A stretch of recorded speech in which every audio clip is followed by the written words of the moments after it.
guys, welcome back to my channel, or if you're new here, hello, hi, my name is Jyotsna and this is my booktube channel where I talk about a lot of books. Now, generally the genres that I read are literary and contemporary fiction, prize fiction, and I also absolutely love reading political and historical non-fiction. So if these are the genres that you read, or if you're remotely interested in books on the whole, then please consider liking and subscribing. So before I start the video, wishing you a very happy 75th Independence Day.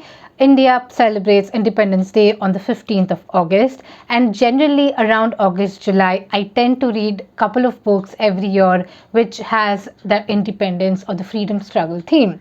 And this year I decided to read more than 2 books or more than 3 books. This year I read 5 books.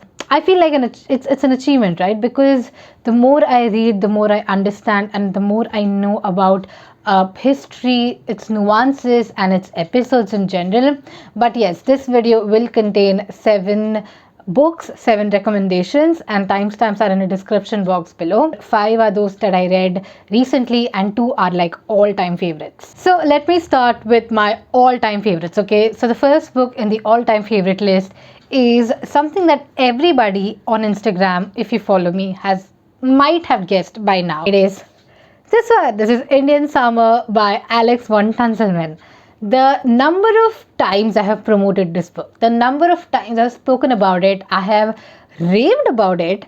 I do think that I would have become a millionaire by now if I could just get $1 every time I marketed this book. And as Jeshu said on Instagram, I'm the unofficial marketer of this book, and thus it's proved. We've come full circle now, and I'm recommending this book again. This is a brilliant read. Let me tell you it. How do I describe this book? This book is kind of different from all the other independent struggle books, and it specifically talks about the people in the picture here. It talks about Lord Mountbatten, Edwina Mountbatten, whatever her title is, Jawaharlal Nehru. It also talks about Gandhi, it talks about Jinnah, it talks about a lot of major figures who played a vital role in giving India its independence and kind of fast tracking a lot of things such that, we got independence on 15th August 1947. Brilliant read, sarcastic language, and if you're someone who is really scared to get into non-fiction in general, maybe this is the book you should pick up, because this actually reads like a thriller over any form of an informative history textbook. It actually has a lot of humor in it as well, that's imbibed, especially if you like sarcastic humor or satire in general, or also dark humor per se. But I absolutely love this book. I'll always recommend it, and I'll keep recommending it no matter what. The next book is a book that I read last year for my, independence project, which was not named last year, by the way. And it's Remnants of a Separation by Aanchal Malhotra, as you know. So by now, this is one of those famous books that is doing rounds in India, because I just felt like when I read it, nobody was actually reading it. But I also have a read along, that's been scheduled for this book. And at the time of watching this video, we've already discussed the book and closed this. But my point being that it's a very, very important book. If you want to step into partition non-fiction literature, then this is the book you start with. Because first thing, of course, it's not easy to read, right? Because it's the partition. It's a very sad, tragic event in the Indian subcontinent's history. But the way Aanchal Malhotra, being an oral historian, approaches partition is very, very unique.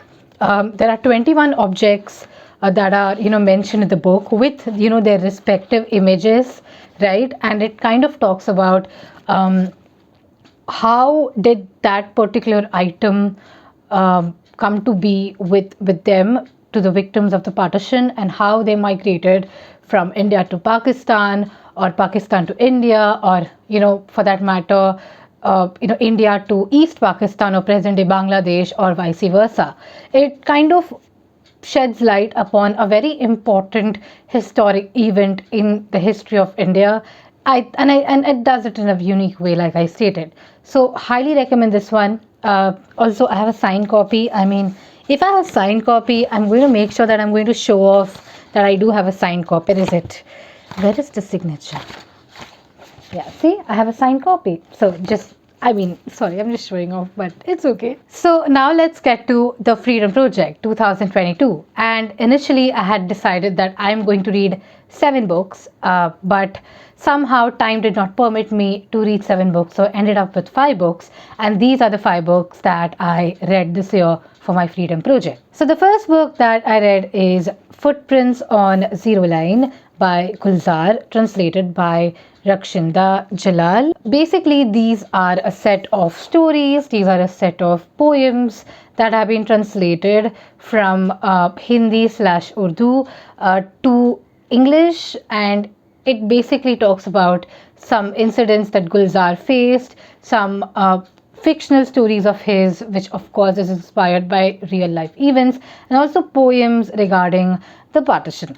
And Gulzar, as you know, actually moved as a little boy from Pakistan to India during the partition, and it kind of makes a lot of sense because he kind of reminisces a lot about his childhood days in his poems at Dina, where he was born in Pakistan.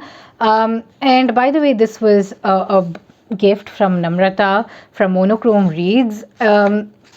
So let me just show you how is this book structured, because the first thing that you have are poems. So these poems are in Hindi, they are in Devanagari, and then there is the English translation of it side by side, and that's how the first part of the book is.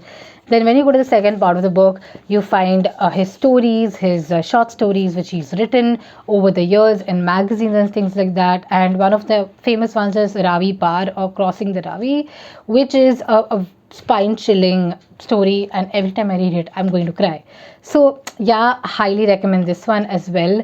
Again, this is light read is a wrong word, but this is a read that you get into if you are intimidated by partition literature. This is a much more easier read as compared to the other books out there. So the next book that I have to recommend has to be a Shashi Tharoor book, and that is An Era of Darkness.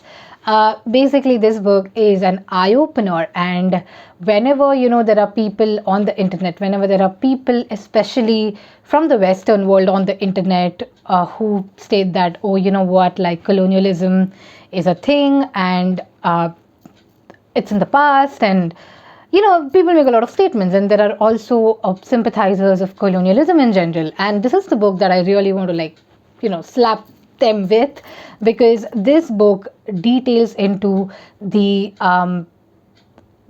I would say tragic consequences that India faced under the British rule. It completely dismantles your people's thought processes of, oh, maybe colonialism was good because some countries are gifted with democracy and things like that. But the point is that colonial powers ruled third world countries only because they wanted resources and only because they were greedy for wealth. It kind of dives deep into a lot of aspects of Indian history. It dives deep into a lot of economics, or the numbers that were involved when it comes to British looting India during the colonial period. And it just, breaks your heart, because a set of human beings can do this to another set of human beings, basically. So highly recommended. I absolutely love this work. And of course, this is more of a brutal version because it's just like slapping facts on your face. So if you know any colonial sympathizers, then please give this to them, or maybe read it for yourself, because this book is a true gem in telling you why colonialism in any form is bad. And the next book that I read was Boss in Nazi Germany by Roman Hayes. Now, this is not a well-known book. This is like a very Chupa Rustam book. When I say Chupa Rustam, it just means a hidden gem in general.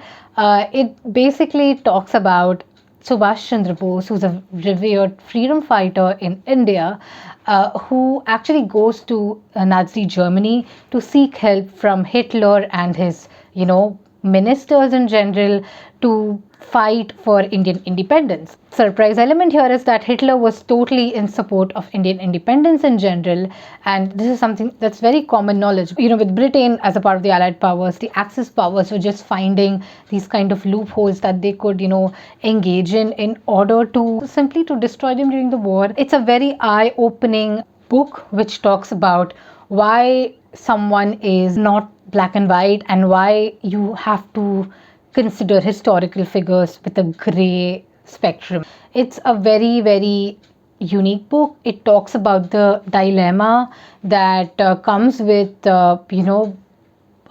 a very revered freedom fighter. A lot of aspects in the book kind of prove how there's that kind of dichotomy within that whole spectrum. I mean, I'm trying to explain it in the best way possible without giving you spoilers, but it actually also has this appendix section where it has these letters that were written between Bose, between some people in the Nazi, high in the Nazi ranking belt.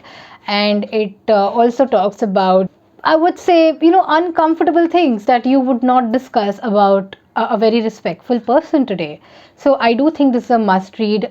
My only complaint with this book was it actually reads like a history textbook, and I do not think beginners should read it. But if you're actually interested in the topic and genuinely want to read regarding Subhash Chandra Bose's struggle in Nazi Germany, then this is the book that you have to read. And this is a book that I'm still reading actually.